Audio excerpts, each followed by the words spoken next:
बिस्मिल्लाहिर्रहमानिर्रहीम। अस्सलाम वालेकुम। उम्मीद आप सब ठीक होंगे जी। तो क्लास आज हमारे पास है प्रेजेंट टेंस की एक और टाइप जिसका नाम है present continuous tense. Present continuous tense हमारे पास वो टेंस होता है जिसमें हम ये कह सकते हैं कि हमारा कोई काम जो है वो जारी है, जो कि ख़त्म नहीं हुआ। ऐसे टेंस की बात जो है वो हम प्रेजेंट कॉन्टिन्यूस टेंस के अंदर करते हैं। ठीक है, तो सबसे पहले जैसे इसका हम लोग पॉजिटिव सेंटेंस जो है वो डिस्कस करेंगे। जैसे हमने प्रेजेंट इंडेफिनिट टेंस के तीन जो है वो लेक्चर बनाए थे जिसमें हमने सिंपल और यानी कि पॉजिटिव सेंटेंस, नेगेटिव सेंटेंस और इंटेरोगेटिव सेंटेंस के बारे में डिस्कस किया था। इसी तरीके से प्रेजेंट कॉन्टिन्यूस टेंस के भी हम लोग तीन पार्ट्स बनाएंगे जिसके अंदर सिंपल, नेगेटिव और इंटेरोगेटिव देखेंगे। प्रेजेंट कॉन्टिन्यूस टेंस के अंदर जो है सबसे पहले हम आइडेंटिफिकेशन देखते हैं।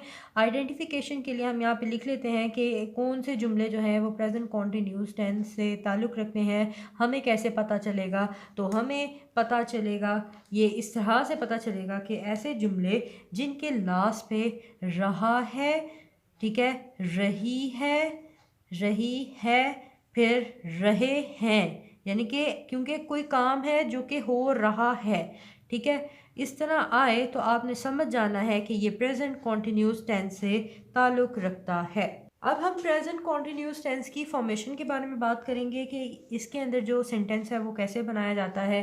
तो इसके अंदर सबसे पहले पॉजिटिव सेंटेंस के अंदर हमारे पास आता है जी यहाँ पे सब्जेक्ट, ठीक है। सबसे पहले हम लोग इसमें सब्जेक्ट लिखते हैं, ठीक है। इसके बाद इसके अंदर जो है वो हेल्पिंग वर्ब जो है वो यूज़ होता है, हेल्पिंग वर्ब यूज़ होता है। हेल्पिंग वर्ब कौन से यूज़ होते हैं वो भी मैं आपको बताती हूँ।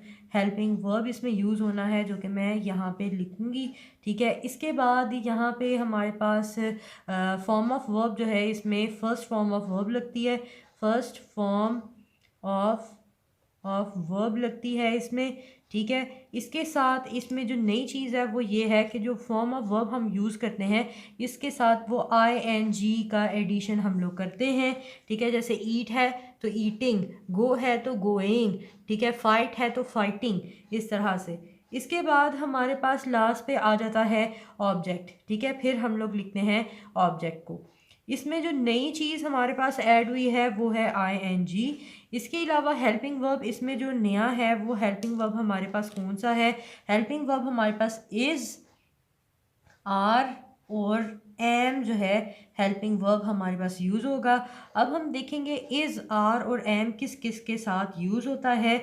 यहाँ पे हम लोग लिखते हैं, सबसे पहले यहाँ पे हम इज़ के लिए लिखते हैं, फिर आर के लिए लिखेंगे और फिर हम एम के लिए लिखेंगे कि एम हमारे पास किसके लिए यूज़ होता है। तो ये हमारे पास फॉर्मेशन है सेंटेंस की जिसमें हम देख रहे थे कि सब्जेक्ट है, हेल्पिंग वर्ब है, फिर फॉर्म ऑफ वर्ब है, फिर उसके साथ ING का एडिशन करना है, उसके बाद ऑब्जेक्ट लिखना है, ठीक है। तो हमारे पास इस जो है वो हमारे पास यूज़ होता है, इस हमारे पास यूज़ होता है सिंगुलर्स के लिए, ठीक है, सिंगल पर्सन के लिए। जैसे कि हमारे पास आ जाता है ही, ठीक है, ही आ जाता है, फिर उसके बाद शी, फिर उसके बाद इट, ठीक है, फिर उसके बाद any and any singular noun, यानी कि कोई भी सिंगुलर पर्सन हो गया, कोई चीज़ हो गई, सिंगुलर हो तो हम लोग जो है इसके लिए ये चीज़ लिख लेते हैं। सिंगुलर नाउन के साथ हम लोग क्या यूज़ करते हैं? इज़। जैसे he is, she is, it is, या फिर कोई भी नेम आ गया जैसे कोई कैट है, कैट इज़, ठीक है। कैट एक होगी तो इज़ लगाएंगे, ज़्यादा होगी तो फिर वो हमारे पास उसके लिए आर लग जाएगा। के बाद आर हमारे पास किस लिए यूज़ होता है, किसके साथ यूज़ होता है? ये हमारे पास यूज़ होता है जैसे वी आर, ठीक है, फिर उसके बाद यू आर, ठीक है, उसके बाद दे आर, यानी कि प्लूरल्स जो ज़्यादा चीज़ें होती हैं उनके साथ हम लोग जो है वो आर यूज़ करते हैं और यहाँ पे हम लिख लेते हैं एंड प्लूरल नाउन्स, ठीक है, प्लूरल प्लूरल नाउन, यानी कि जो ज़्यादा चीज़ें होंगी तो उनके साथ हम आर का हेल्पिंग वर्ब यूज़ करते हैं। अब बात आती है जी एम हमारे पास किस लिए यूज़ होता है? एम सिर्फ़ और सिर्फ आई के साथ यूज़ होता है, ठीक है, यानी कि अपने सब्जेक्ट के साथ, आई के साथ, ठीक हो गया।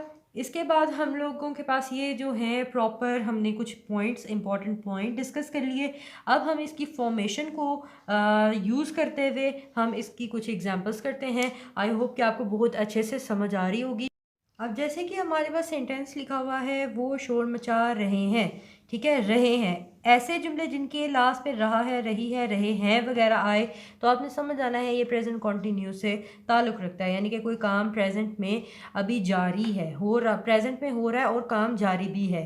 जैसे वो शोर मचा रहे हैं तो इसके लिए हम लोग सब्जेक्ट देखेंगे, वो ज़्यादा हैं, ज़्यादा के साथ हम लोग दे लगाते हैं। ठीक है, दे के साथ हम लोग हेल्पिंग वर्ब दे ज़्यादा के लिए इस्तेमाल होता है, और दे के साथ हेल्पिंग वर्ब आर यूज़ होगा, दे आर। ठीक है, उसके बाद form of verb make, make आएगी यानी कि मचाना, मेक, और इसके साथ हम लोग लगाएंगे आईएनजी। यहाँ पे मेक है तो इसके साथ आईएनजी लगाएंगे तो ये मेकिंग बन जाएगा।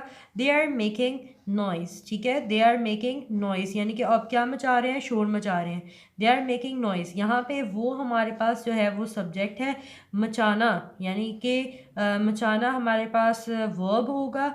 ठीक है, शोर मचा रहे हैं तो ये हमारे पास ऑब्जेक्ट होगा। ठीक है, रहे से हमें पता चलेगा कि ये हमारे पास प्रेजेंट कॉन्टिन्यूस टेंस से ताल्लुक़ रखता है। अब हमारे पास एक और सेंटेंस है, वो घुड़सवारी कर रहा है। वो हमारे पास यहाँ पे सब्जेक्ट है, ठीक है, और सिंगुलर है। ठीक है, और वर्ब इसमें क्या है, हमारे पास सवारी करना, हमारे पास वर्ब है, तो ये हमारे पास वर्ब हो गया। अब किसकी सवारी हो रही है, घोड़े की, जाहिर बात है घोड़े की घुड़सवारी होती है। ठीक है, तो ये हमारे पास यहाँ पे ऑब्जेक्ट माना जाएगा। ठीक है, तो सब्जेक्ट हमारे पास सिंगुलर है यानी कि वो कर रहा है। ठीक है, वो यानी कि सब्जेक्ट हमारे पास क्या है, वो हमारे पास होगा ही। ठीक है, ही के साथ, ही चूँकि हमारे पास सिंगुलर है तो ही के साथ हम इज़ लगाएंगे। ही इज़, हेल्पिंग वर्ब लगाने के बाद इज़, उसके बाद फॉर्म ऑफ वर्ब सवारी करना, ही इज़ राइडिंग। ठीक है, ही इज़ राइडिंग आएगा यहाँ पे। ही इज़ राइडिंग, किसकी राइडिंग कर रहा है वो, हॉर्स की। ठीक है, ऑब्जेक्ट हमारे पास यहाँ पे क्या आएगा, he is riding horse, a horse. ठीक है, he is riding a horse, HORSE, horse. तो इस तरह से हमारे पास जो है प्रेजेंट कॉन्टिन्यूस टेंस के सेंटेंसेस बनाए जाते हैं। आई होप कि आपको बहुत अच्छे से समझ आई होगी।